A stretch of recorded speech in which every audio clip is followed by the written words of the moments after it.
Good morning, ladies and gentlemen. Today I would like to talk to you about an attack on Under Armour in February of 2018. It wasn't discovered until March 25th, and it was not announced to its consumers until March 29th. Over 150 MyFitnessPal records were hacked by threat actors. The information that was hacked was usernames and email addresses. No medical information or governmental identifiers were accessed. Also, all health information was managed separately in conformance with HIPAA regulations. The threat actors were unable to access any financial data. So what is SHA-1? SHA-1 is a secure hash algorithm. It is a hash function which takes an input and produces a 160-bit hash value as a message digest. In early 2017, security researchers demonstrated that SHA-1 could create the same digest from two different plain texts. This information rendered SHA-1 no longer suitable for use. However, Under Armour did not change their hashing protocols for their usernames and email addresses. They were still being hashed using SHA-1 despite the knowledge from the previous year. Most passwords were created using bcrypt, but some relied on SHA-1. Because Under Armour doesn't know how the threat actors gained access or didn't release the information as to how they did, we can only speculate as to how the threat actors gained access to the information they did. They could have used a web form with inadequate validation. This would allow unexpected input to fall through the SQL server instead of it being handled properly. A SQL injection attack could dump the entire database, leaving the only defense to the attack being hashed data, not straight text. However, because the data was hashed using broken SHA-1, it was still easy to hack. Due to the success of the threat actors, Under Armour took a big hit from the public's point of view. They handled their customers' data incorrectly. They also took a dip in the stock market of 4.6%. They were faced with a class action lawsuit. We may not know exactly how much this incident has cost the company.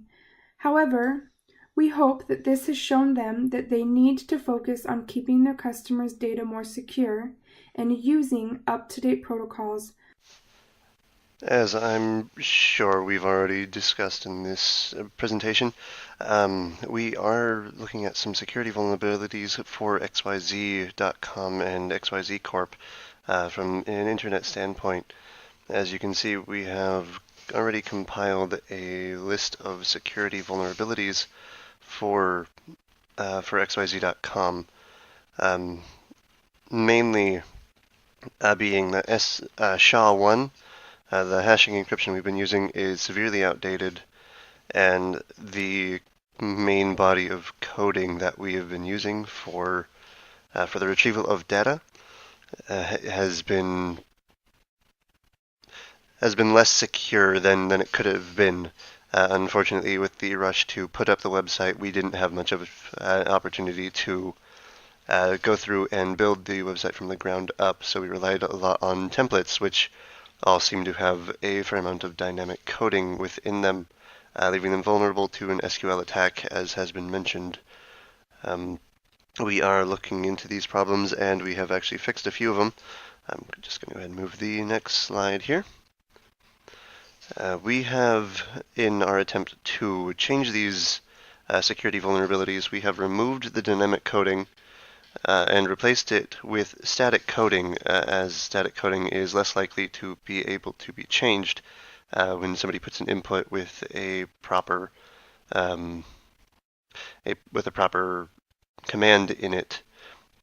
This should make it a lot harder for anybody to try and hack via the website's input boxes, and should be a pretty strong step forward into our website. SHA-1 we kind of needed to upgrade to a higher level of a secure hashing algorithm, as SHA-1 is no longer being accepted or supported by Microsoft, Google, Apple, or Mozilla for for its SSL certificates, it is just considered so completely obsolete and unsecure that all 4 of those browsers just will not accept a SSL from any website using SHA-1. We are looking at the possibility of implementing bcrypt as a possible secondary encryption, if not a backup. And what we have also done in an attempt to continue secure our users' IDs and other information is to implement a numerical ID to each of the users' accounts. So in addition to the password and username that we have them currently using, we will in addition apply a numerical ID to the user's account information. Any of our previous users, we have already sent out an email letting them know what this ID is, and for any new patients that sign up to our website, they will be emailed, and also there will be not quite a pop-up, but a screen giving them their ID as well. In the hopes, we have applied this numerical ID in the hopes to increase security, as well as to enable doctors and physicians to more easily exchange information with each other, as is the goal of the website itself. For the most part, after all these changes have been made, our website is looking much more secure, and we in the web development department are looking deeper into how to further our security in our website.